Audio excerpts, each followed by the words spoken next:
ગુજરાતમાં દુષ્કર્મના કેસોમાં ભાજપ નેતાઓની સંડોવણી અને કનેક્શન આપણે સીધી રીતે જોયા, ત્યારે ભાજપના નેતાઓથી હવે કોર્પોરેટરો પણ ભાજપના આનાથી બાકાત નથી રહ્યા। ભાજપના કોર્પોરેટરની હદે હવે હિંમત વધી ગઈ કે ઘરમાં ઘૂસીને દુષ્કર્મ આચર્યું એક પરિણીતા પર। ક્યાંથી આવે છે આ ભાજપના કોર્પોરેટરમાં આટલી હિંમત? નમસ્કાર, હું અમરીન અને તમે જોઈ રહ્યા છો Nirbhay news. Anand Bhajap ward number 6 ના કોર્પોરેટર દીપુ પ્રજાપતિ પરિણીતાના ઘરમાં ઘૂસીને પરિણીતા સાથે દુષ્કર્મ આચરે છે। સવાલ એક જ થાય છે કે આ ભાજપના કોર્પોરેટરમાં આટલી હિંમત આવી ક્યાંથી?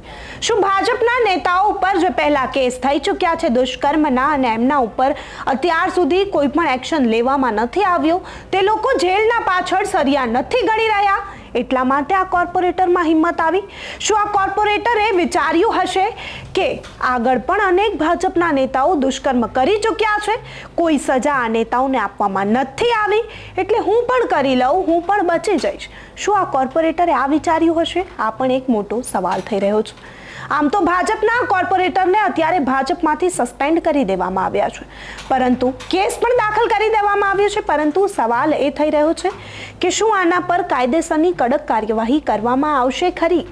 કારણ કે આની આગળ પણ અનેક દુષ્કર્મના કેસો થઈ ચૂક્યા છે અને અનેક ભાજપના નેતાઓ અત્યારે બહાર ખુલ્લેઆમ ફરી પણ રહ્યા છે।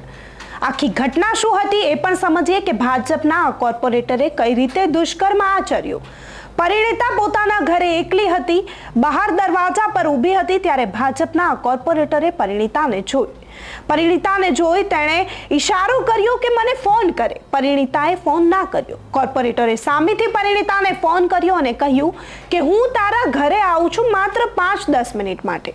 પરિણીતા ડરી ગઈ અને પોતાના મમ્મીના ઘરે જતી રહી। પરિણીતા રાત્રે ફરી પોતાના ઘરે પાછી ફરી રાત્રે 9-1 વાગે, જ્યારે તેના પતિ આવે છે, જમવાનું જમે છે, બંને બાળકોને લઈને રાત્રે 10-1 વાગે જ્યારે તેમના પતિ બહાર આઈસ્ક્રીમ ખાવા બાળકોને લઈ જાય છે, પરિણીતા ઘરે એકલી છે। રાત્રે 10-10:30 ની આજુબાજુ આ હવસખોર ભાજપનો કોર્પોરેટર તેના ઘરે આવે છે પરિણીતાના અને જબરદસ્તી બળજબરીપૂર્વક દુષ્કર્મ આચરે છે। ભાજપનો આ હવસખોર કોર્પોરેટર જે છે એ હદ વટાવી જાય છે કે પરિણીતાની એકલતાનો લાભ લઈને તેની સાથે દુષ્કર્મ આચરે છે। જ્યારે તેનો પતિ ઘરે આવે છે, તેને જાણ થાય છે કે આ રીતની કોઈ ઘટના બની છે, તેઓ હલ્લાબોલ મચાવી મૂકે છે, ત્યારે આ કોર્પોરેટરની હિંમત તો જુઓ। પોતાના ભાઈઓને બોલાવી બીજા સાગરીતોને પણ બોલાવે છે અને પરિણીતાના પરિવારને જ મારવામાં આવે છે। અહીં સીસીટીવી ફૂટેજ પણ પોલીસને મળી આવ્યા છે। અત્યારે આ ભાજપના હવસખોર કોર્પોરેટરને પર કેસ કરવામાં આવ્યો છે। ભાજપમાંથી પણ આ ભાજપના હવસખોર કોર્પોરેટરની હકાલપટ્ટી કરી દેવામાં આવી છે। પ્રાથમિક સદસ્યતાથી લઈ જેટલા પણ હોદ્દાઓ પર આ ભાજપનો કોર્પોરેટર હતો તેને ભારતીય જનતા પાર્ટીએ દૂર કરી દીધો છે, તેને હટાવી દેવામાં આવ્યો છે તમામ હોદ્દાઓ પરથી। પરંતુ સવાલ એ જ થઈ રહ્યો છે કે આ ભાજપના કોર્પોરેટરમાં આટલી હિંમત આવી ક્યાંથી? શું આ કોર્પોરેટરે આગળના જે પણ કેસો બની ચૂક્યા છે તેને જોયું હશે? શું આ કોર્પોરેટરે વિચાર્યું હશે કે આગળ પણ અનેક ભાજપના નેતાઓ પર દુષ્કર્મના કેસો થઈ ચૂક્યા છે, ભાજપના નેતાઓ બિંદાસ બહાર ફરી રહ્યા છે, હું પણ આ દુષ્કર્મ કરીને ભાજપનો કોર્પોરેટર છું, છૂટી જઈશ, ભાજપના આંકાઓ મને બચાવી લેશે, કારણ કે ભારતીય જનતા પાર્ટી જેવું નિશાન મારા માથે લાગેલું છે, એટલે હું કોઈ પણ ગુનો આચરી શકું। શું ભાજપના કોર્પોરેટરે મનમાં આ વિચાર્યું હશે?